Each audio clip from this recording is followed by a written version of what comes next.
Hi everyone, my name is Levi, and in this video I want to talk about the upcoming new moon in the sign of Gemini. And this will happen on June 13th, 2018 at 9:42 p.m. Central European Time, that is. The sun and the moon, the king and the queen, the two luminaries and the two Sattvic planets are joining together in the sign of Gemini to forge new things and to create bigger states of awareness. The two luminaries. So looking at it from our perspective here on Earth, the sun and the moon are the brightest. So they deal with our true nature. And they're also the two Sattvic planets. And Sattvic planets are all about our inspirations. The sun represents the light of consciousness. It represents our intuitive connection to our divine nature, to the whole, right? It represents our soul. It's that creative spark or that creative potential in each individual to contribute to the world in a healthy manner, right? What does that mean? Well, it's about balancing out all areas in our lives, right? To become happy, to be happy, and also to make the world happy, okay? So a healthy sun is never wants to harm anything in its kingdom, right? The sun rules Leo, right, which is the king. And so it wants to make the kingdom a better place. Now, it seems like quite a task, right? And it is. But the reason why we have such a hard time accepting the imperfection in our lives, right, is because of the South Node, right? The South Node, Ketu, right, it's an eclipse point, right? So it's in Vedic astrology, we call, the planets, we call them grahas, okay? Also, Rahu and Ketu are considered grahas, which means they're seizers, right? So they seize our consciousness, we could say. So Ketu, or the South Node, relates to our past, okay? So it's the South Node of the moon, right? And the moon is the mind, okay? So see, Ketu, whatever Ketu is in your horoscope is where you are the most competent, where you're the most capable, but where you always feel this lack, because Ketu is this most narrow planet, right? So our vision in respect to where Ketu is placed in our horoscope is limited. It's too narrow, okay? So we can't see further than what we have conditioned ourselves to see, okay? So, and that's why we have this nagging feeling, this feeling of imperfection wherever Ketu is placed. Now, Ketu has a hunger for eclipsing the sun, right? Ketu and the sun are intimately involved, and also Saturn is a big part of that, okay? Because Saturn, of course, represents our body identification, okay? So Saturn rules the earth, rules the body, right? Rules death. So the sun represents our soul, and Saturn represents the pains of our ego, we could say, the pains of our separation from the whole, okay? So in Ketu, Sun and Saturn are intimately involved in a profound maturation process, okay? So Sun represents that initial spark, that divine inspiration. So we have that in us as a potential, right? And Ketu shows us the truth of the matter, okay? So if you look at mythology, Ketu's avatar was the one that was responsible for delivering the truth, or the Vedas, to the Lord of manifestation, of creation, right?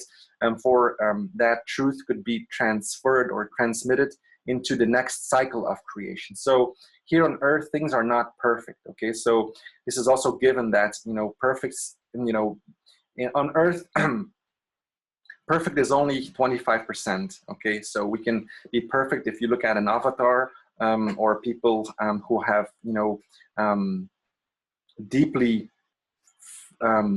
fought through the shackles of the ego, right? And have become liberated, okay?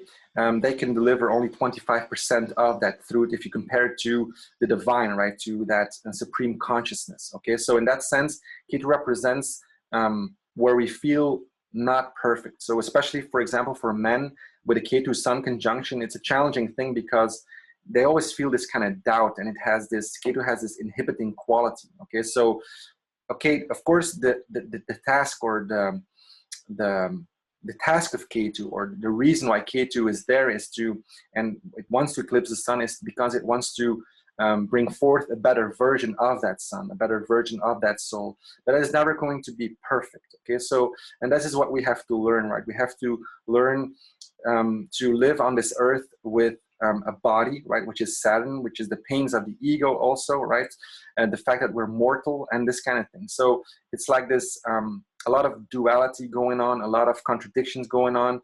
And so, but a healthy sun always tries its best to make the kingdom again a better place, and to contribute, and, you know, and to be valuable to the world, okay, to the best of its abilities. So,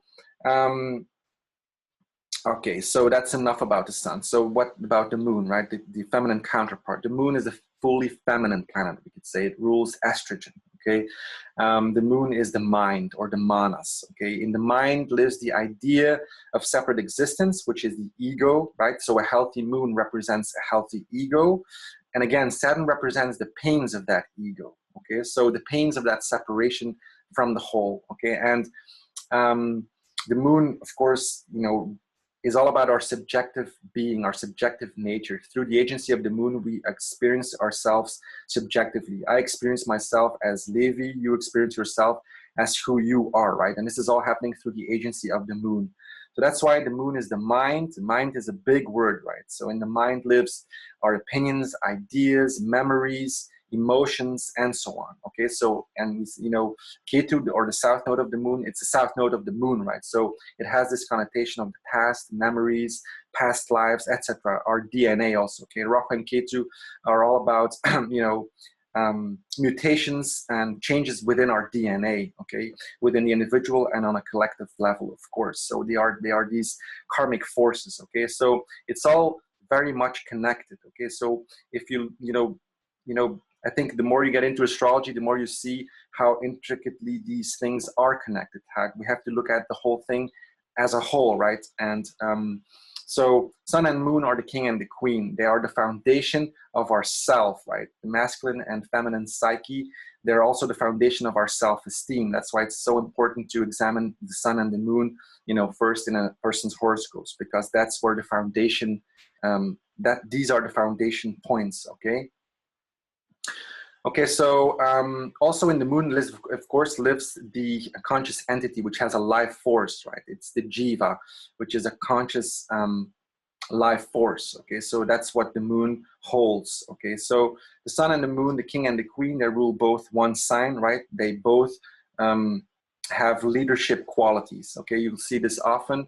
A prominent Leo in a horoscope can, or if you look at leaders, true leaders, and they often have prominent Leo, especially men, right? Because again, you know, the sun represents or rules testosterone. So men are closer related to the sun.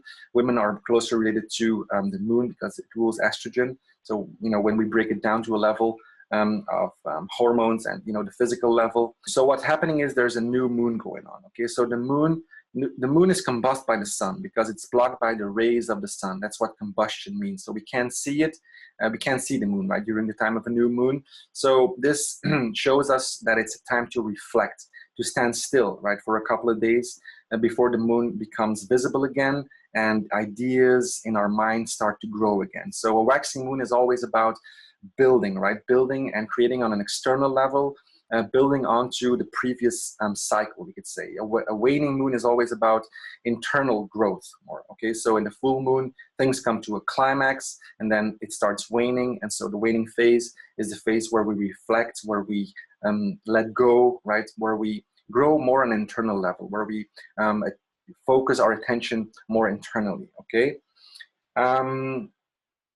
New moon is happening in a sign of Gemini. So I will be breaking down the sign of Gemini. I will use 4 categories: the modality of the sign, the ruler of the sign, the element of the sign, and the gender of the sign, to get a better understanding of what Gemini represents. And you can come, you know, to some ideas for yourself. I will be going over what it means for all ascendant signs, right? So also look at the house cusps that fall in the sign of Gemini, because they represent the focal point, or the concrete aspect, or the body of the house. So if you have, you know, if Gemini is your 3rd house, for example, and the 2nd cusp falls in there, which is indicated by a Roman numerical, and which you can probably find at Lada's birth chart calculator. And you can also look at the explanation for the 2nd house as well. because it will have a significance for you, because the cusps again represent the focal point, the concrete aspect of a house, right? Okay, so I will be touching also a little bit on some aspects, because the outer planets are quite involved with this new moon. We have a Pluto in conjunct the new moon, right? Pluto and the new moon are in an aspect of, this is a 150-degree aspect, or they're in a 6th, 8th position, okay? Pluto, of course, is related to Mars, okay? Mars is the 3rd planet. Pluto is the 12th planet, and numerologically they are related, okay? Mars rules Scorpio, which is the original 8th sign of the zodiac, which is all about transformation. And Pluto, of course, is all about transformation by smashing the old, smashing our egos, right? Because the ego is always old, right? So there's a 6th, 8th position. So I think it's worthwhile explaining a little bit about the aspect between Pluto and the new moon in Gemini. There's also a sextile between Uranus and Mercury. Venus will be squaring Uranus a day after, and then there's still the trine going on between Jupiter and Neptune, which has been going on for quite some time, okay? Then a couple of days later, Venus will be conjuncting the North Node. Mars is still conjuncting the South Node, so that's going to be explosive. That's going to be very interesting. Some serious transformation, karmic changes in respect to Mars and Venus. Mars, you know, our energetic system, Mars rules sex, right? Mars rules our, you know, what is within our consciousness we want to exert into the world, right? It has this pushing forward, strategizing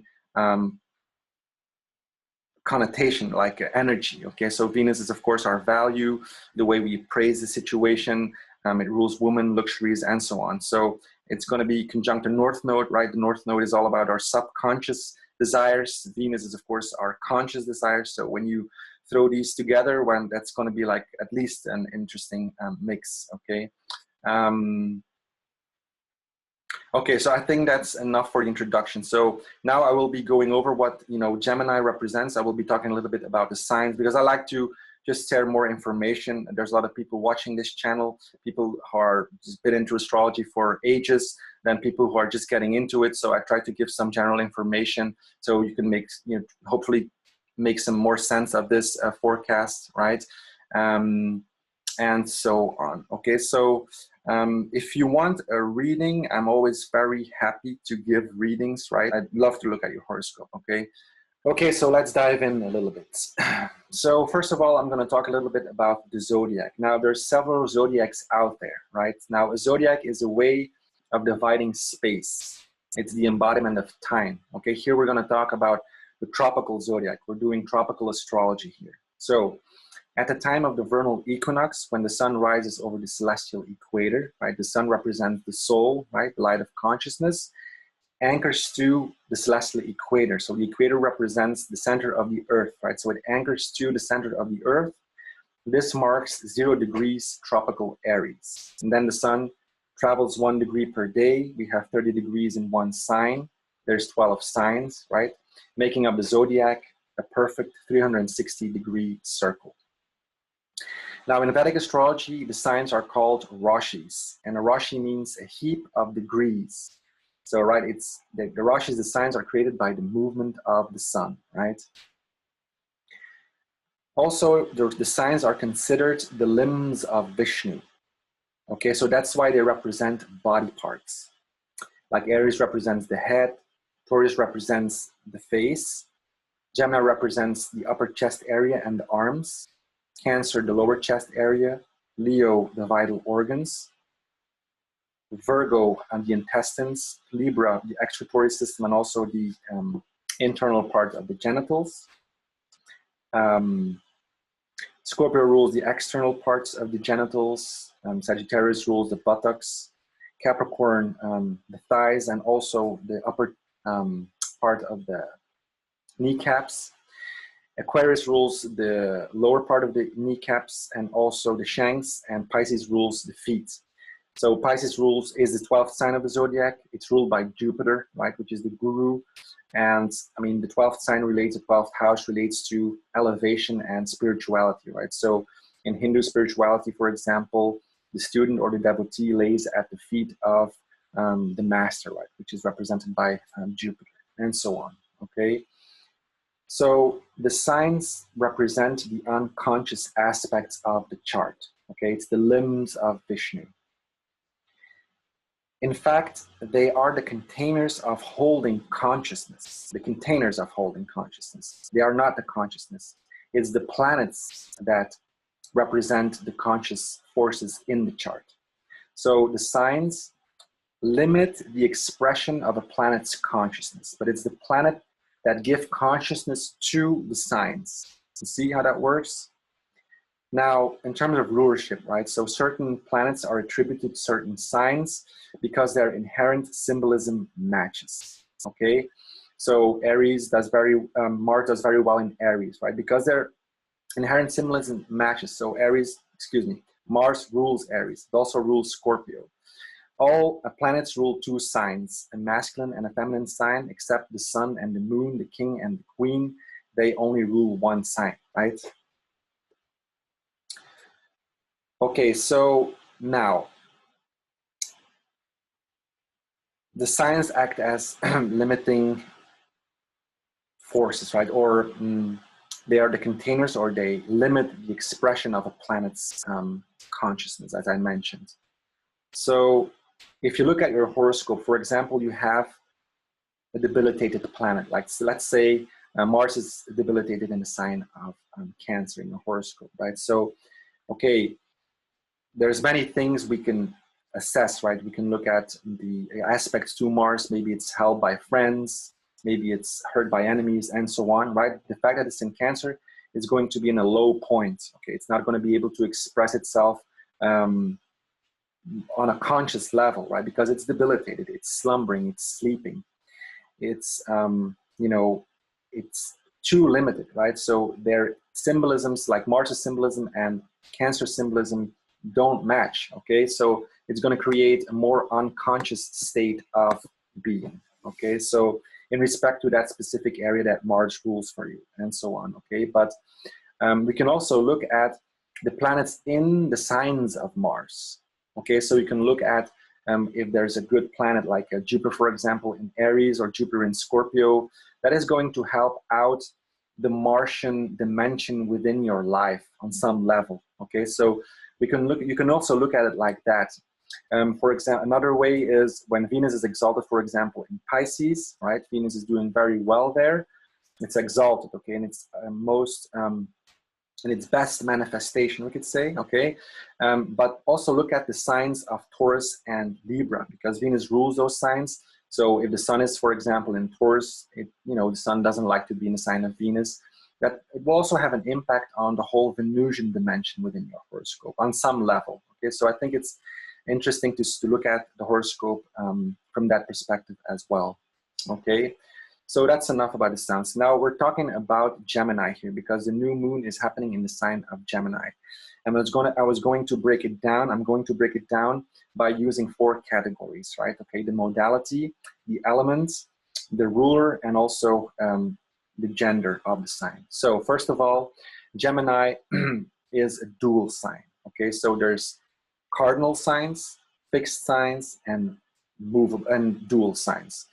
The cardinal signs, or the movable signs, are all about change, implementing change. They want to change things, okay? So Aries, Cancer, Libra, and Capricorn are the movable signs, okay? So if your ascendant is in a movable sign, for example, then you're probably inclined to change things. Okay? You're probably wanting to make changes in your life, also in terms of your relationships, because it's always going to be the 7th house for a movable sign is always going to be a movable sign, right? It's the same for the fixed and the dual signs, right?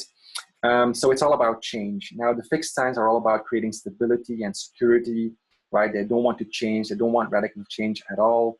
They want to, be fixed, okay? So sometimes you see when, the ascendant is a fixed sign, and the 7th house is also going to be a fixed sign, that the persons, in terms of their relationships, right, the 7th house, right, tend to stick longer to a person, like with one person, or maybe it doesn't necessarily have to be a good thing, right? Sometimes they can be too long in a relationship that is not really working, and so on. So this is the fixed quality, right? The fixed signs, which are Taurus, Leo, Scorpio, and Aquarius. And then we have the dual signs, which are Gemini, Virgo, Sagittarius, and Pisces. Okay, so Gemini is a dual sign. So it's a combination of both movable and fixed. The first 15 degrees of a dual sign is fixed, and the last 15 degrees is movable. Okay, so the new moon here is happening in the last part. It's happening at 22 degrees 43 minutes.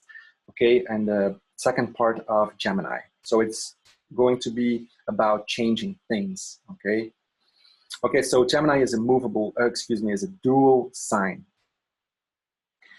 It's also an air sign. Air signs are all about interaction, okay? Intellect, socializing. It always has a social dimension. Air wants to move things around, right? It wants to also trade things, communicate things, exchange things. It needs to have the space to move around, okay? So that's the element. It's an air element. It's the air element. So it's also, Gemini is also, is ruled by Mercury. And Mercury is, of course, the interface between the outside and what is happening within, right? So Mercury is all about patterns, decoding patterns, recognizing patterns. It's all about communications. It's all about the intellect, okay, discerning things. Look, Mercury is like the Sherlock Holmes, right? Especially in the sign of Gemini, okay, because, you know, I was going to mention it. So Gemini is also a masculine sign because, you know, all the odd signs are masculine and the even signs are feminine. So the odd signs are also the cruel signs. So they have some cruelty, involved. Okay, so also if you look at Sherlock, he's, you know, the guy who always does his own thing, who wants to investigate, research, not interested in, you know, other people's interests and so on. So that's what a cruel Rashi means, which is another category, right? So I've been touching on 5 now. So, but Mercury, to go back to the rulership, right? So Mercury is a planet of investigation.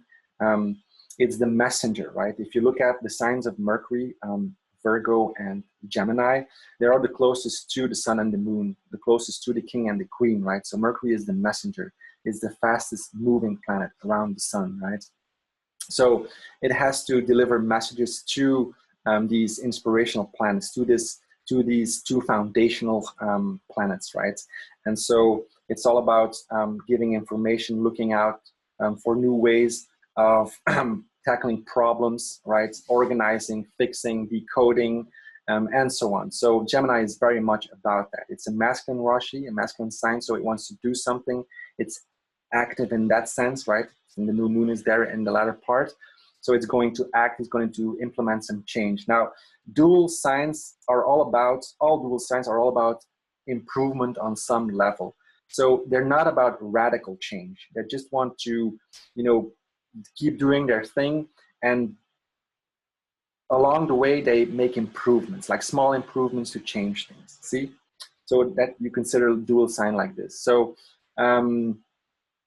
okay, so we know that it's you know, there's an aspect going on between Pluto and the new moon, right? So Pluto is, of course, and it's an inconjunct. So it means an inconjunct or a quincunx is where we tend to compartmentalize things and it needs adjustment, okay? Because it's 2 parts within us that are difficult to harmonize. That's what an inconjunct is, okay? So it's a 6th, 8th position. The 6th house relates to delays and the 8th relates to sudden change, ups and downs, right? So it's difficult to harmonize these 2 opposites, we could say. And Pluto, of course, is there to smash our egos, right? So where are you holding on to, right? Certain patterns within you, what you're holding on to, because the new moon, as I mentioned, is happening in Digashirsha, which is all about searching for happiness, looking for new ways, right? Gemini is all about, you know, looking for new ways to become more fulfilled in life, looking for new ways, looking for new solutions, new interests. And, you know, it's the original 3rd sign of the zodiac, which relates to the 3rd house.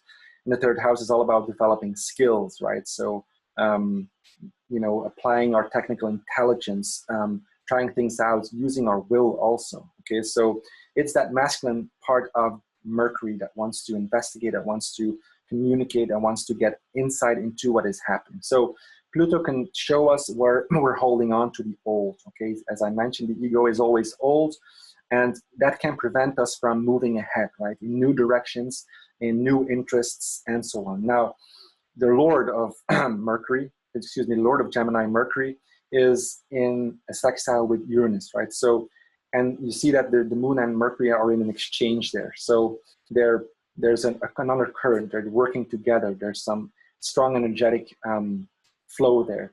And so Mercury, the Lord of the Moon there, right? And the Moon, the Lord of Mercury there, is in an aspect, in a sextile with, which is a quite harmonious aspect with Uranus, right? And Uranus always wants to break free. It always wants to free us from old patterns. It brings in the new, right? Sometimes it can do it in a very radical way, depending on the aspect, okay? But here there's a sextile. So it's, you know, when we apply some action, some right action, okay? I mean, first of all, the aspect between Mercury and Uranus is about enlightening the intellect, okay? It's all about having sudden breakthroughs in terms of your intellect, in terms of ideas. That's a very good aspect, okay? So you'll see that many people, when they have their great epiphanies, like their great breakthroughs in terms of studies, in terms of education, even inventions, it's always going to connect Mercury to Uranus on some level, okay? So Uranus is that transformational force that brings in the new. Uranus brings in the light of the soul, we say, okay? So it's very electrifying and can be very exciting, and it can be real profound insight. So whatever is happening there with Pluto and the new moon, okay, whatever is not really being, whatever is not easy to harmonize and to connect, right, is going to be, that process is going to be supported by the aspect of Mercury and Uranus. Uranus is going to infuse some insight. It's going to give some perspective, okay, on how to tackle that specific problem for you, okay? So, okay, then also Venus will be squaring Uranus a day later, okay? So that's a conversation of tension, okay? So it means that, or it could mean that, so first of all, Venus represents our self-value. Of course, it's the planet of relationships. Okay, so in terms of relationships, there could be some shocking events happening, like, because a square is always, you know, it's tension, okay?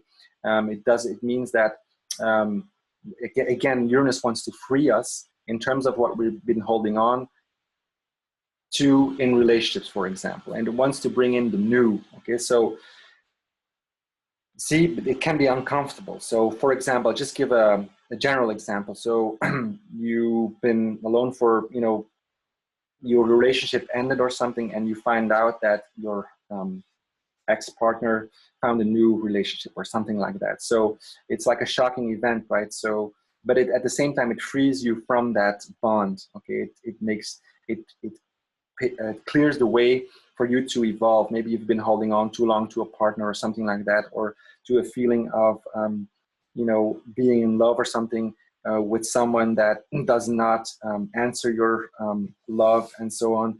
So it could play out like this, because Venus is the planet of relationships. It's also the planet of our value and our self-value. It's a planet that rules woman, right? Also, vehicles are also seen from, you know, Jupiter is also the planet of vehicles. It's also getting close to the North Node there, right? And when we have the North Node and Venus involved, the North Node representing our unconscious desires, Venus, our conscious desires, right, is what we consciously choose for, right? Venus is the planet that appraises the situation, that wants to create win-win situations, okay? It's the minister, right? It wants to create win-win. So when we have unconscious and conscious desires, you know, coming together, it can be an intense mix, and especially because Uranus there, also squaring that configuration, okay? It's squaring that conjunction there. So we also see that Mars is still there, pretty close to Ketu, right, the south node of the moon. And as I mentioned, Ketu or the south node is a very narrow planet. So Mars is all about aggression, well, exerting what is within our consciousness, exerting that into the world, like really implementing it. That's what Mars does, right? It rules our energetic system. So Venus and Mars are going to be in a tight opposition there.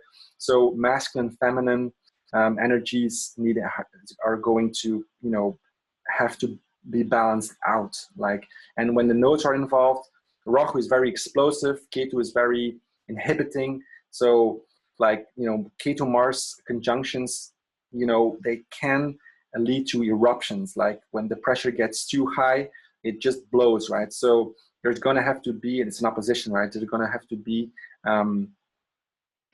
you know, there's going to be a push and pull. There's going to be maybe serious attractions, and it's very much karmically loaded. Okay, the nodes rule, I mean, are the points of karmic change, right? So I think, you know, a good attitude is probably to see what happens, to kind of hold your space, be willing to open up for the process. When the nodes are involved, you know, like K2 or the South Node is always about our subconscious mind. Rahu is always about our vulnerabilities, where we need to develop, right? So it's, I think, a good approach is to approach it with openness, a clear mind, not being too reactive, right? Because Mars Ketu can always be very reactive, like exploding energies and so on, right? And, you know, Uranus is also really fueling that, electrifying that, like, right? So luckily there's a good aspect between Jupiter and Neptune, okay, which is Jupiter, the guru, it's there in the sign of Mars, right? It's in Scorpio. So it will kind of temper that Mars there in Aquarius, okay? It will soften or ease that, because Jupiter is also throwing its aspect to Neptune. Neptune, of course, relates to you know, spirituality, deep spirituality, okay?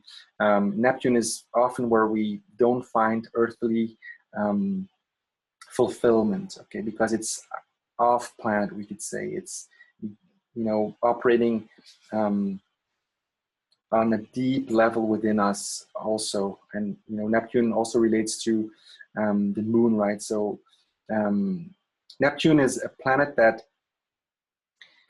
it can be very difficult, like a Neptune transit. We're always talking about Pluto transit, like we're, you know, always talking about Rahu or the North Node, right, being very explosive.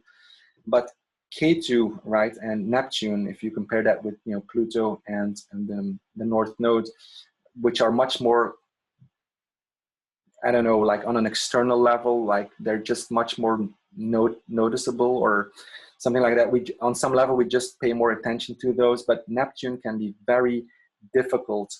Like Neptune transit can be extremely difficult, like, because the person doesn't, you know, find fulfillment in these things. Neptune is a dissolving force, right? It relates to Vishnu as well, which is the preserver and also the dissolver of things. So it wants to,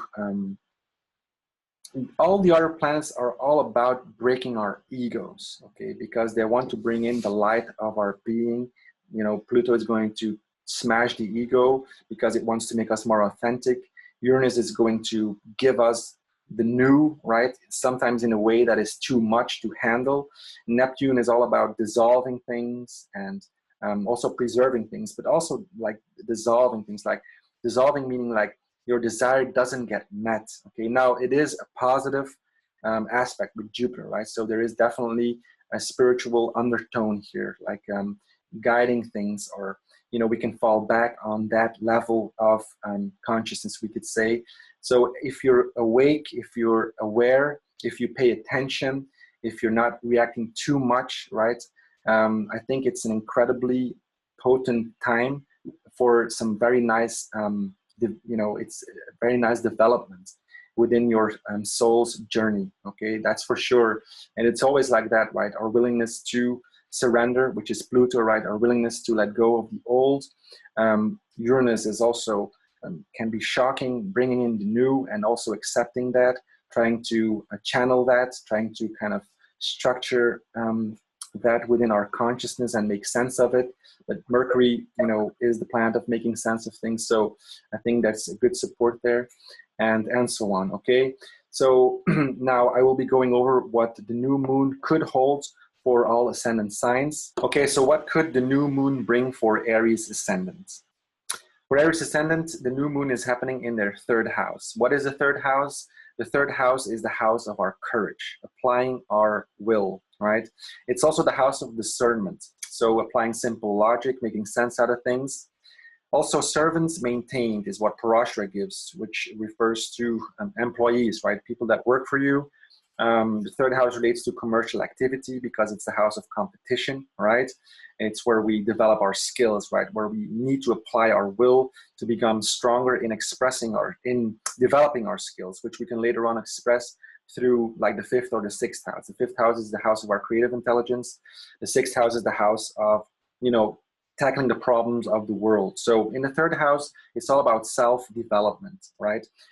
It's ruled by Mercury. Gemini is ruled by Mercury, which is all about, decoding, fragmenting, looking for patterns, studying, analyzing, organizing. You see, the third house is not an easy house. It's an upachaya house. It means it grows over time, right? So we need to put in the work. We need to put in the effort, and which can later on serve us. Okay, so that's important. It's about self-development, and developing skills is an extension of that, right? So learning like upadesa, right? So initiatory instructions, learning new things, learning a language, learning how to play an instrument, learning a new skill at your job, learning how to work with a computer, or you name it. Okay, so that's all seen from the third house. So in that sense, it's not an easy house. Also, short distance travel is the third house. Hobbies, right, and interests, right? It's ruled by Mercury there. So all about your interests and things that you're just interested in. So then the third house is also deprivation of parents. Okay, so if you're running the dasha, which is the planetary period of the third lord, for example, this could create some, or this could inflict some trouble to the parents, for example. The third house is also a house of death. This is given by Parashara because it's the eighth from the eighth. Okay, the eighth is the house of life force, okay, and our vitality, which is the eighth house. And the eighth house also relates to breaks, right? So the eighth from the eighth is the third house. So the third house has also that connotation. So new beginnings in respect to all these things are possible. Okay, we have Pluto's aspect there, so there could be some power struggles. We need to just maybe make some adjustments to make things harmonize again, right? But definitely new ways of looking at, new ways of developing our potential, okay? Because, yeah, so developing something, a skill, right, that could trigger off some potential that is perhaps hidden within us.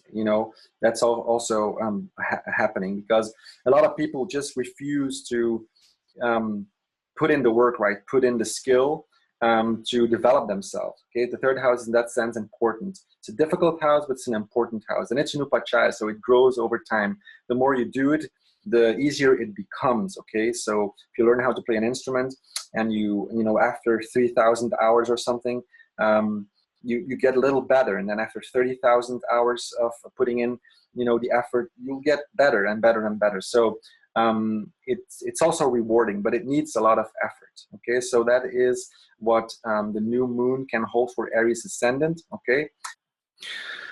Okay, what could the new moon hold or bring for Taurus ascendant? For Taurus ascendant, the new moon is happening in their second house. What is the second house? The second house is the house of your wealth, your finances, your resources, right? Also, jewels, gems, stones, minerals are seen from the second house.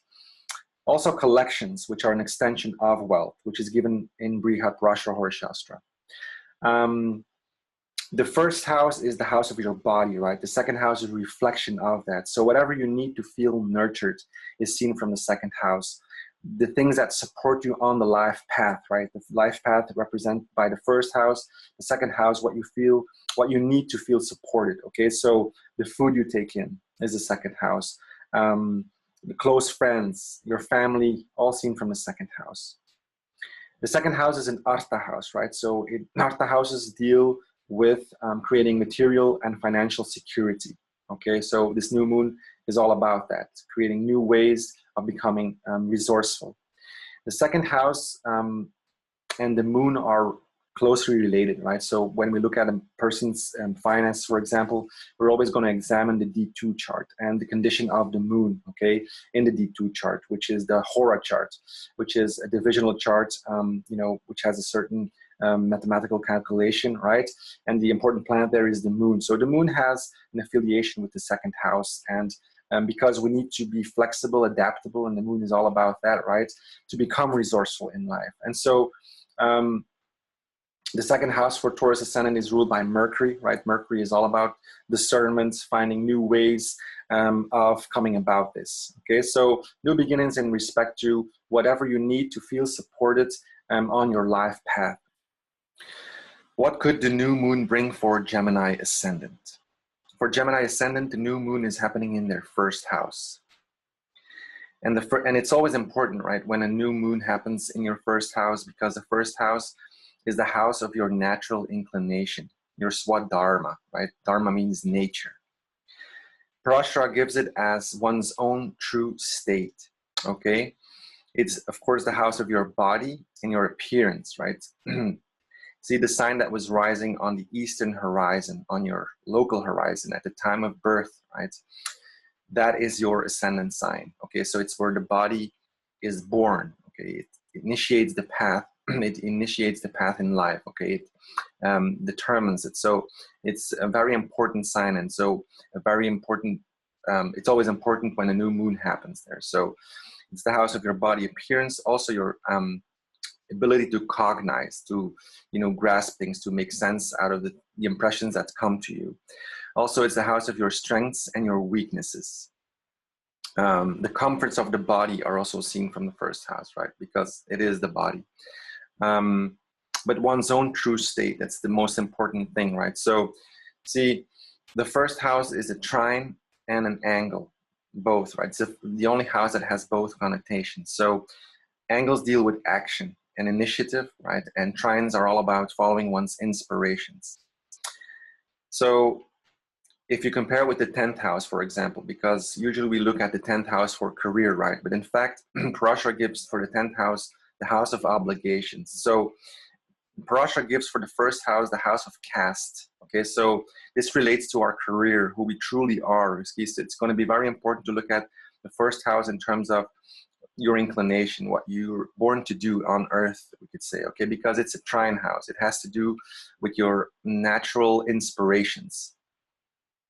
And so a new moon there, and we have, right, the two Sattvic planets, the two inspirational planets there, can give opportunities, right? And opportunities and looking further into what can serve you on the life path, new choices to make in terms of feeling more fulfilled in expressing yourself in your life, etc. Okay, so it's always important.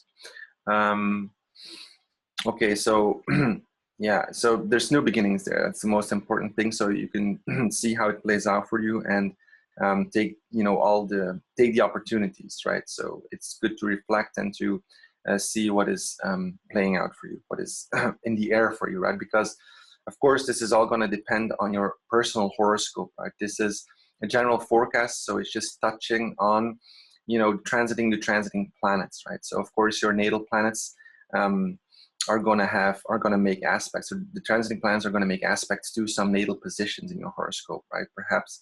And so it can play out on many, many different levels. So just be aware of that. Okay, what could the new moon bring for Cancer Ascendant? For Cancer Ascendant, the new moon is happening in their 12th house. So what is the 12th house? The 12th house is the house of your losses and expenses, okay? So dealing with expenses, dealing with losses. See, the 12th house is a moksha house, and moksha means liberation, right? So it's about getting away from the troubles of the world, we could say. It's the house of your imagination. It's a house of research. Okay, so research is seen from the 12th house. You'll often see prominent 12th houses are people who are very much into contemplation. Of course, you know, Cancer is a water sign, which has that connotation as well, right? Gemini says that all water signs have the greatest potential for spiritual development. Okay, so probing deep. Okay, the 12th is ruled by Mercury, right? Gemini is ruled by Mercury, so investigative mind, looking for things, searching for new ways. Maybe if you're writing a PhD or something, or you're writing a book, or you need some, time alone to invest in yourself. Okay, in the 12th house correlates to Pisces, right? The original 12th sign of the zodiac, and this is symbolized by two fish swimming against each other. So it can go either way with Pisces. That's why Pisces can be a very difficult sign, because it's before we elevate, we need to let go, right? And often sacrifice something, okay? And most of the time it's sacrificing the old, right? Something that's not really working for us. So this new moon is, highlighting this, can bring some opportunities in respect to gaining more understanding about how to deal with expenses. Also invest time alone, because the 12th relates to hidden places, right? It's a hidden house. It's what we call a Dushtana house. It's a difficult house in the sense that we need to invest, we need to probe deep, we need to, sacrifice something. Like, often that can mean, paying a lot of money, right? But it can be like, okay, you're going to go on a holiday, and so you need to pay, I don't know, $1,000 or something, or 1,000 euros.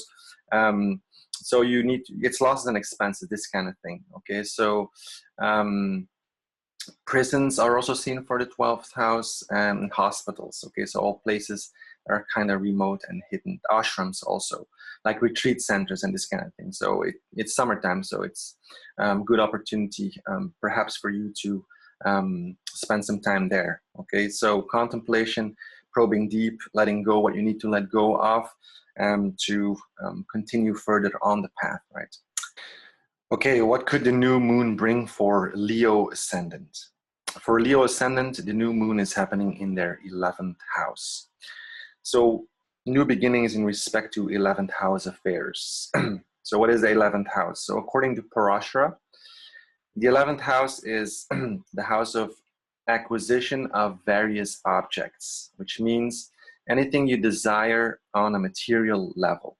Okay, the 11th house is also the 7th from the 5th, so it relates to the spouse of the child, so the spouse of your child.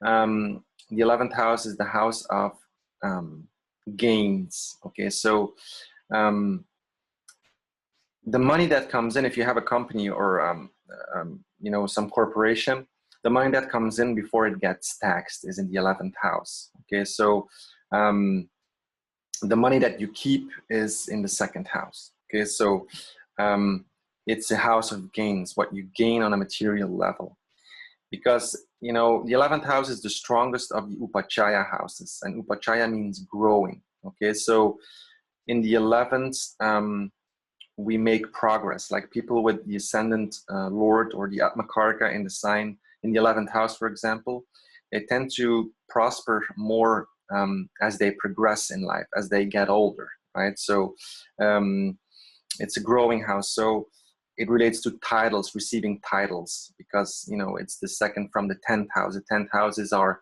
status, right? Our obligations, performing our great deeds. And the 2nd house has a wealth connotation, right? It's the house of wealth. So the 2nd from the 10th is the 11th house.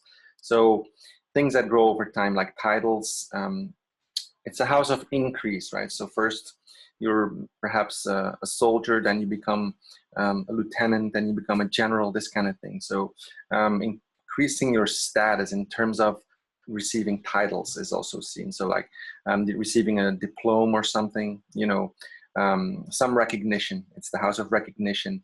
It's the love that you receive from your public also, okay, from the world. The love that you receive from the world is the 11th house very much, okay. See, the 11th house is Nupachaya. And Nupachayas are not simple houses, okay. The 11th house is the 6th from the 6th house, right? So if you add 6 to the 6th, right, it's the 11th house. You count a 6 also. So the 6 relates to delays, right? Right, it's the house of enemies and this kind of thing. And it's also the 12th. The 11th house is also the 12th from the 12th house, and the 12th relates to losses and expenses, right? So long-term investments. So in fact, the 11th house is all about long-term investments. So see, it grows over time. So people with their ascendant Lord there, they seem to do better the older they get. So it's about investing, like making a conscious choice and then realizing the consequences, realizing the effort that will be needed to succeed in whatever endeavor you choose to go into. Okay, so 11th house is very much about that, like long-term planning, like planning things. Okay, so new beginnings in terms of maybe your gains, the way you make money, okay, and so on. So all these, I'm just giving the explanations of the houses so that you can find the meanings for yourself, because this is only touching on the surface of things, right? This is transiting to transiting planets, right? So of course, these transiting planets are going to make aspects to your natal positions in your personal horoscope, right? Which can be a completely different story, right? But so that's why I'm giving the explanation of the houses, so you can see how it plays out for you. So this is what Parashara gives, and the meanings of these houses work out very, very well. The 11th house is also the house of the domesticated animals. Okay, like, because again, it's a gain of something, like chickens give eggs, cows give milk, and so on. Okay. The 11th house is a Kama house. It's a strong Kama house. It's a house of desire. Okay, in that sense, you know what you desire on a material level also, but it's the house of your goals also. If you look a little deeper, you know, really putting out or thinking about some goals, long-term goals, right? Because it's going on. Anupachaya in the 11th house it's always going to need work and strategizing. Okay, very much. But you'll see that it will pay off. See, that's the nice thing about the 11th house is a good 11th house is where things pay off in the long run after putting in the effort, also making the sacrifices, okay, because it has that 12th connotation as well, like 12th from the 12th, which is all about making sacrifices before you can elevate into a new state, right? So whatever that may be, on a material level, on a psychological level.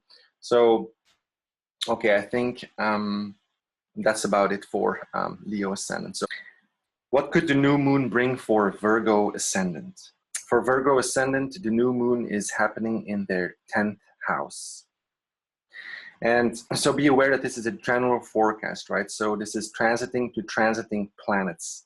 So if you look at your personal horoscope, these transiting planets will make aspects to natal positions in your horoscope, right? So just be aware of that. It's touching on the surface of things here.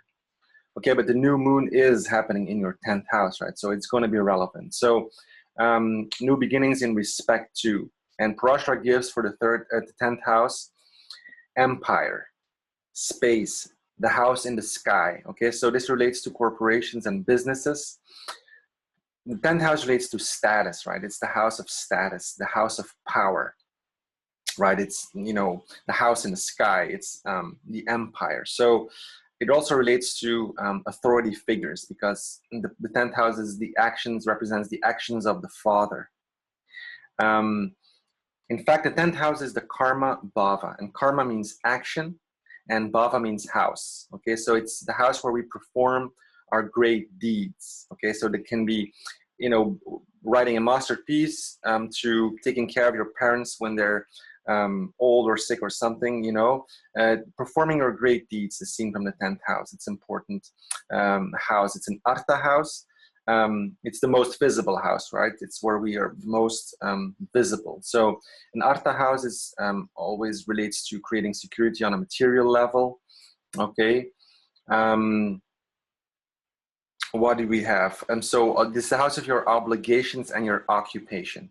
Okay, so your occupation, the thing you do to survive, right? To make money is your occupation. The first house is the house of your swadharma, your true inclination, your natural inclination, right? And the 10th house and the first house are numerologically related, right? So, but the 10th house is an Artha house. The first is a trinal, so it's an angle and a trine. So your real career, we also have to look at the first house more importantly. The 10th house is the house of your occupation and also your obligations. Also, absence from home is given by Parashara because it's the 7th from the 4th house, right? The 4th house relates to the home. The 7th relates to long distance travel, right? So the 7th from the 4th is the 10th house, so it relates to that. So if you're busy with your career, this kind of thing, a lot of people need to travel for their work and this kind of thing, right? So 10th house relates to that as well. Okay, so the respect you get, and this is an important one also. In the 11th house is the titles you receive, right? The 10th house is the respect you get. So it's very much about status, okay? Performing our great deeds. It has, how responsible are you? The original 10th sign of the zodiac is Capricorn, right? And Capricorn is ruled by Saturn, and Saturn is about taking responsibility, doing the hard work, right? To receive genuine status, we could say, is all about hard work. It's all about putting in the effort, right? Endurance, consistency, and this kind of thing. So, but the 10th house is where you perform your great deeds, whatever that may be, okay? In that sense, it's the most visible house, okay? It's what is very important to us. And this relates to the empire space and all the explanations I gave here, okay? So it could mean new beginnings in terms of a career, new beginnings in terms of what you want to express in life. Like you realize, okay, this is what I need to do. This is my performing my great deeds, okay? Implementing that, looking for new ways because it's ruled by Mercury, right? Your 10th house is just Mercury, which is then Gemini, ruled by Mercury. So investigating, and if you haven't looked, watch the introduction. I gave a lot of explanation for the outer planets transit as well. Okay, what could the new moon bring for Libra Ascendant? For Libra Ascendant, the new moon is happening in their 9th house. So new beginnings in respect to 9th house affairs, right? So now be aware that this is a general forecast, right? So we're looking at transiting planets. In your personal horoscope, these transiting planets will make aspects, right, to your natal position. So it can be a different story. But nonetheless, nevertheless, it is going to be significant because it is happening in your 9th house from the ascendant, okay? So according to Parashara, what is the 9th house? The 9th house is the house of fortune, okay? The resources, the good direction that is available to you, okay? Fortune, good luck. The 9th house is a Dharma house, a trine. It's the strongest of the Dharma houses, and Dharma means nature. It's about following our natural inspirations, where we get inspired. A good 9th house brings good luck, right? It inspires us greatly. And also, it's the 9th house is related to pilgrimages, right? Which is travel that inspires you. Okay, that's the 9th house. So people with a good 9th house, like especially women, right? With Jupiter in the 9th house, or even Jupiter in the 1st house, because the first Jupiter is gonna, throw its 5th and 9th aspect, right? So, or Jupiter in the 5th house is a kind of a blessing, right? Because Jupiter throws its benefic aspect, because Jupiter is one of the great benefics, right, onto these powerful points, right? When it's in the 1st, 5th, or 9th. When it's in the 1st, it's going to throw it on the 5th and the 9th. In the 5th, it's going to throw it on the 9th and the 1st, right? It's a trine, so it's going to influence these important points, points of spiritual evolution. The house is where we are lucky, where things come to us very naturally. You don't really have to do much for it, right? This is what the trines represent. So new beginnings in respect to your Dharma, right?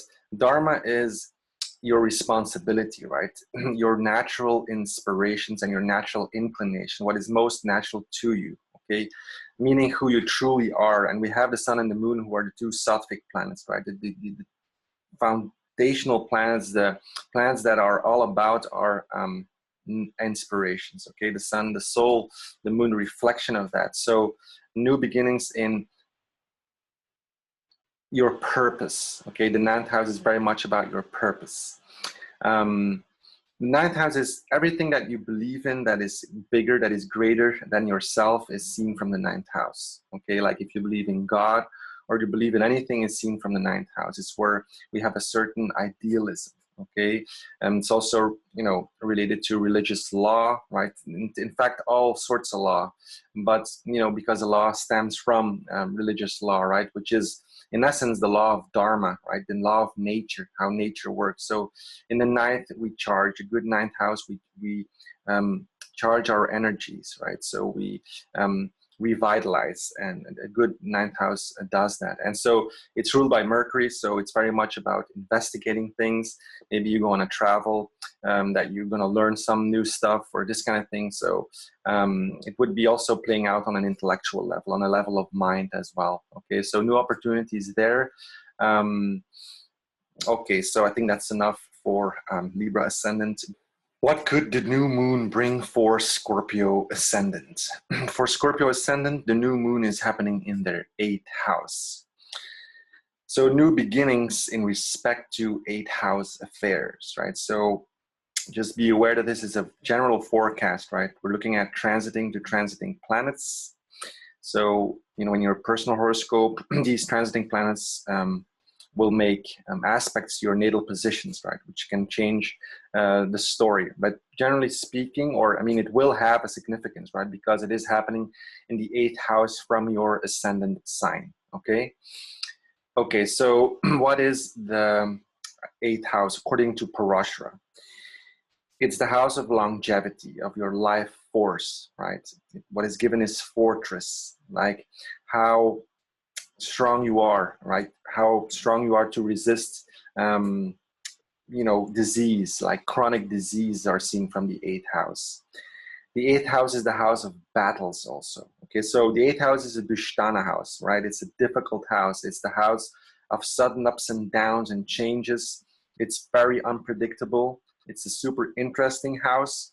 It could go either way, right? It's a hidden house also. Okay, so the 8th house is also a moksha house. So it's also related to getting away from the troubles of the world, right? That's why it has this, you know, occult connotation, also addictions, taboo, under the surface things, right? Underground stuff is seen from the 8th house and this kind of thing, okay? But fortresses also strongholds, right? Fortresses, strongholds is given by Parashara, but also battles, okay? In the 8th house, we battle, we fight the ego. So, but also all sorts of battles like court cases, gang fights, all sorts of fights are seen from the 8th house. So it's most importantly where we work our egos, right? It relates to the 8th original sign of the zodiac, which is Scorpio, which is ruled by Mars, and Mars is the fighter, right? So Mars wants to fight through the problems and to the shackles of the ego, right? So it's all about transformation and becoming psychologically healthy. That's what the 8th house is all about, okay? And we have Jupiter there in the sign of Scorpio, right? Giving blessings, a lot of healing is going on. Scorpio is a water sign. Jupiter loves to be in Scorpio. Okay, so there's a lot of understanding. Deep-rooted things are coming up, right? And you know, Jupiter transit is definitely creating you know, is all about understanding, right? The whole process, what is going on. So we have a new moon in the 8th house. The 8th house is also the house of intimacy. Okay, the bond that is formed after intercourse, for example, because it's the 2nd from the 7th house, and the 7th is the house of sex. Okay, and the 2nd has a wealth connotation, so the 2nd from the 7th is the intimacy, and that is, you know, a result of that. Okay, or can be a result of that, rather. Okay, so the 8th house has an occult connotation, so things that are taboo. Okay, like a ceremonial stuff. All sorts of occult practices are seen from the 8th house. It's also a place of research, right?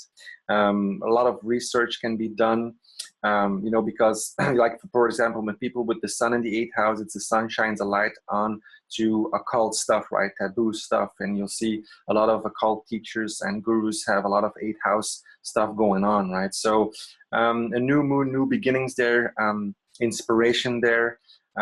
Finding new ways, because it is ruled by Mercury, right? Gemini, finding new ways of moving forward, right? And to finding new ways to become happy, to create psychological stability, growing on a psychological level. Definitely new moon in the sign of Gemini for Scorpio Ascendant. Okay. Also, wealth of the dead is giving. The dead is giving by Parashara. Okay, so it relates to inheritance. The money that comes in from other people, like tax refunds, maybe your partner, you know, takes more care of you and this kind of thing, which is also, you know, related to the 8th house. Okay. Yes, so new beginnings in respect to all these things are possible. Okay. So in the introduction, I gave a lot of, you know, quite some information about what is happening with the outer planets and the other aspect. Okay, what could the new moon bring for Sagittarius Ascendant? For Sagittarius Ascendant, the new moon is happening in their 7th house. So new beginnings in respect to 7th house affairs. Now, be aware that this is a general forecast, right? So we're looking at the transiting planets. In your personal horoscope, these transiting planets will make aspects to your natal positions, right? And so it could change the story, but it will have a significance, but because the new moon is happening in the 7th house from your ascendant sign, okay? And for Sagittarius and Gemini, I think, you know, the last full moon was there as well, right? So a lot of relationship dynamic going on for sure, okay? According to Parashah, the 7th house is the house of wife and husband, okay, the spouse. In fact, all one-on-one relationships are seen from the 7th house. So also trade is an important one for the 7th house. The 7th house is the furthest away from the ascendant sign, which is the body, right? So it's 180 degrees away. So it relates to long distance travel. Also, what is given in Parashah is lost sight.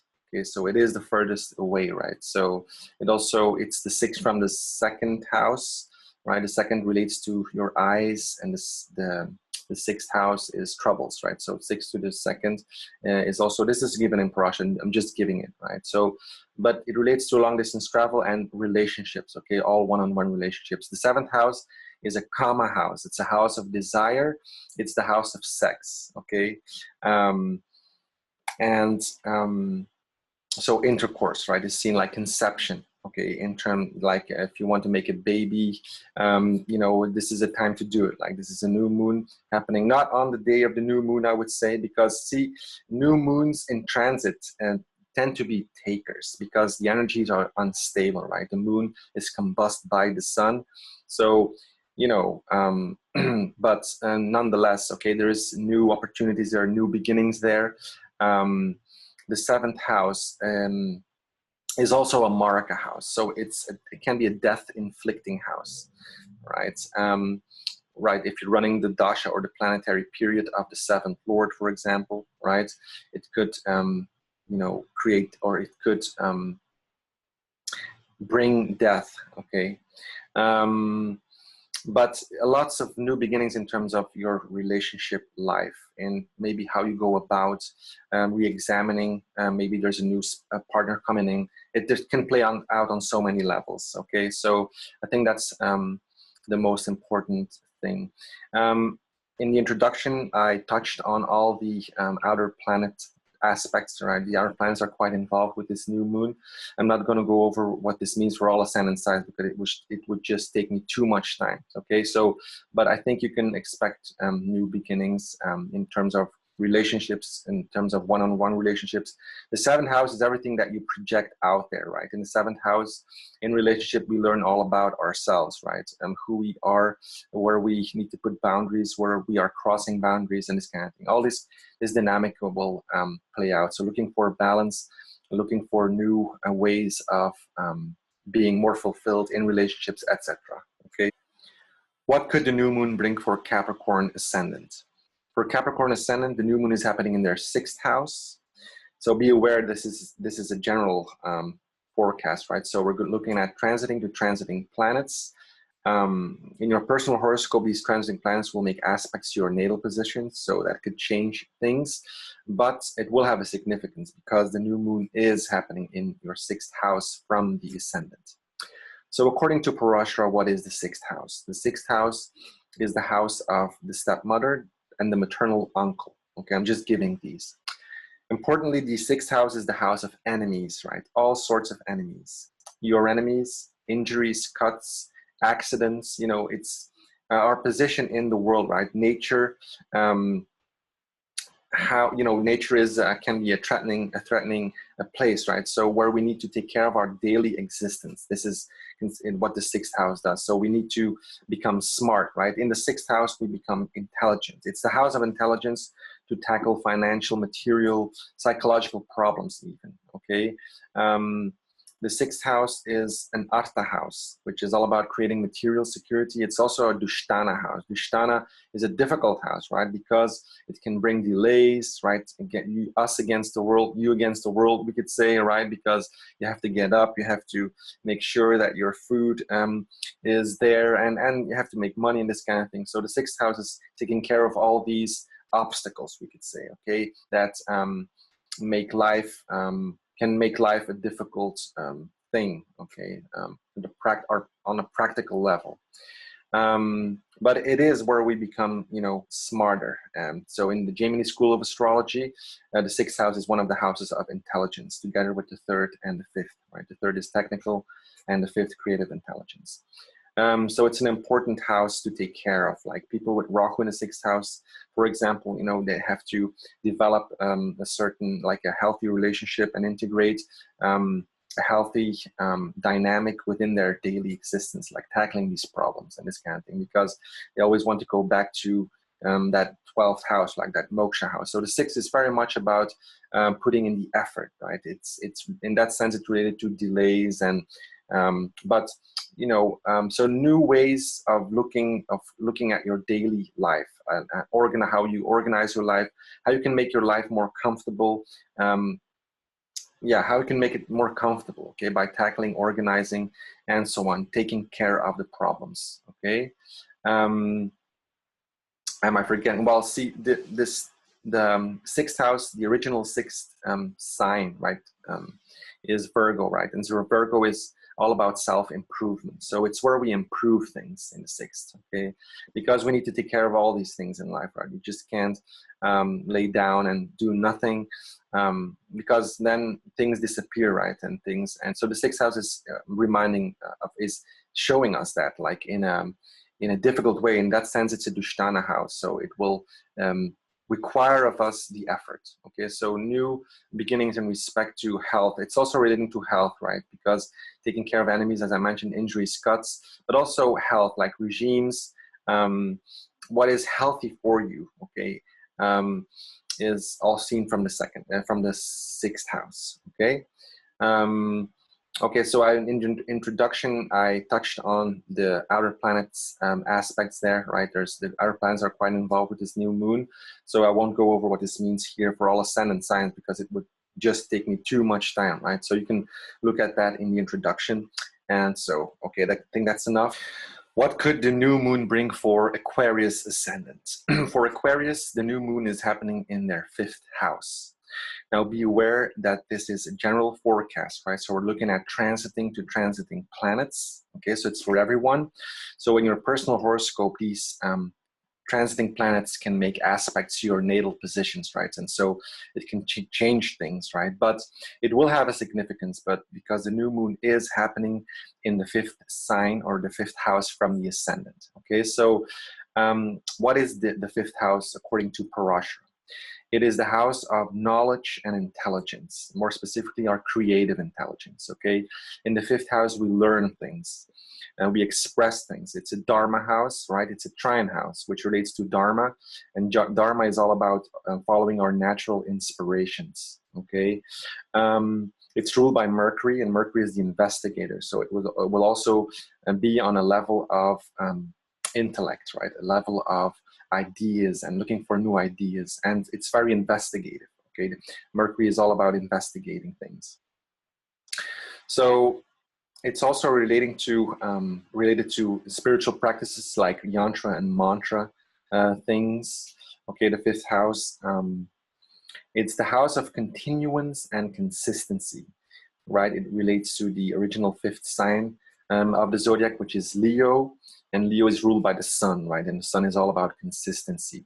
So being consistent on the path and by following your inspirations, and be consistent in following your inspirations. It's very much the fifth house. It's where you express it into the world also, okay? So making something of value, okay? Being truly creative is the fifth house. Of course, it relates to children, right? Which is an expression of creativity, of course. So new beginnings in respect to all these things are possible. Parashar also gives for the 5th house a fall from royalty is possible because it's the 8th from the 10th house. And the 10th house relates to our status, and the 8th is always related to breaks, right? Sudden ups and downs, upheaval. So it could be a fall from royalty. So this is also given because the 5th house has, you know, it's the house of romance and this kind of thing. It's like a pleasant house, but it also has that connotation.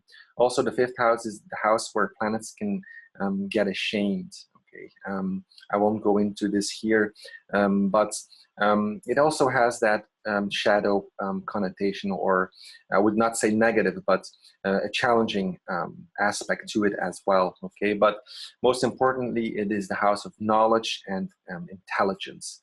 Okay, so new beginnings in respect to these things, investigating mind, because the new moon is in the nakshatra of Mrigashirsha, right, which is all about searching for happiness, searching for new ways of becoming more fulfilled by following your inspirations, by studying, you know, taking up a new course, creating something, a work of art if you're an artist, or this kind of thing.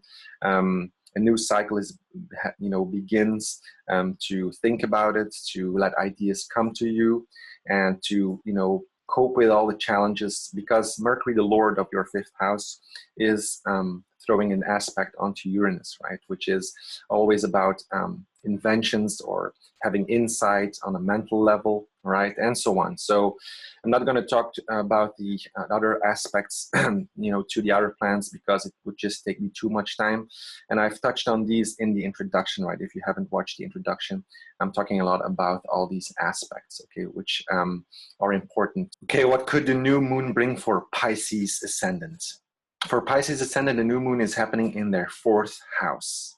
Now, be aware that this is a general forecast, right? So, and we're looking at transiting planets in your natal, in your birth horoscope. These transiting planets can make aspects to your natal positions, so it can change things, but it will have a significance because the new moon is happening in your 4th house from the ascendant sign. Okay. Okay. So, according to Parashara, what is the 4th house? The 4th house is the house of our comforts, okay?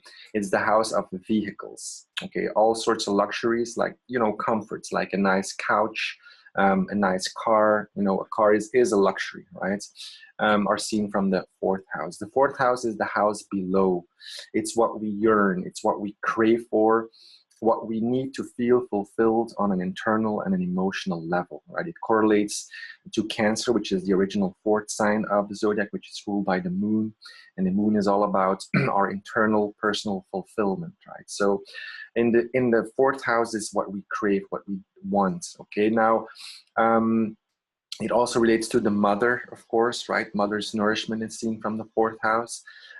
Also deposits, okay? Banks, your homeland is seen from the 4th, and your, you know, prosperity, right? The 4th house. Also the money that you have on the bank, we could say. So the 4th house is a moksha house. So it's the house of contemplation. It's the house of emotional fulfillment. So what we need to feel happy. Okay, so the 4th house is it's a very important house in terms of our search for happiness. And there is a search for happiness going on, especially because, you know, the new moon is in the nakshatra of Mrigashirsha, which is all about the search for happiness. Okay, finding new ways, looking, you know, investigating, looking into new ways of becoming more fulfilled, right? Maybe, you know, buying a property or something. The 4th house is also properties, okay? Your home, the home you live in that sense, also your home land, the land, your home country, and so on. So it's very much what is deep within you, what is close to you, what you crave for, what you yearn on an emotional level to feel fulfilled. Okay, it's a house of contemplation, right? It's a moksha house. Moksha houses are all about liberation, because moksha means liberation, right? So also getting away from the troubles of the world, we could say. So it's happening more on an internal level, and the moon is there, right? As, you know, an important planet, because it does rule Cancer, the original 4th sign of the zodiac. Mercury is throwing an aspect to Uranus there, so insight into these things, because Mercury rules your 4th house, and deep insight, inventions, like new ways of going about. Okay, there could be some epiphany on the level of heart, right? The 4th house is working on the level of your heart. Okay, so if you're, a new moon is an opportunity to reflect, right? The 4th house is very much about reflection, and to see how it plays out, how when the moon starts moving forward, right, and starts its waxing phase, and it starts to become visible again, you'll see that these ideas, the moon relates to the mind, right? The 4th house relates to the mind, on a level of mind, on a level of heart, because there's very intimately related, right? Things will grow, new opportunities, all challenges that come to you, right? Because we have Pluto there with the aspect, and there will be good support from Mercury there, in Uranus's sign. In making an aspect to Uranus, and so on. So you see, in the introduction, I touched more on the aspects of the outer planets, right? Because the outer planets are quite involved with this new moon.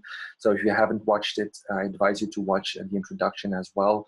But okay, so I think it's enough for Pisces Ascendant. So good luck, and talk to you later. Bye.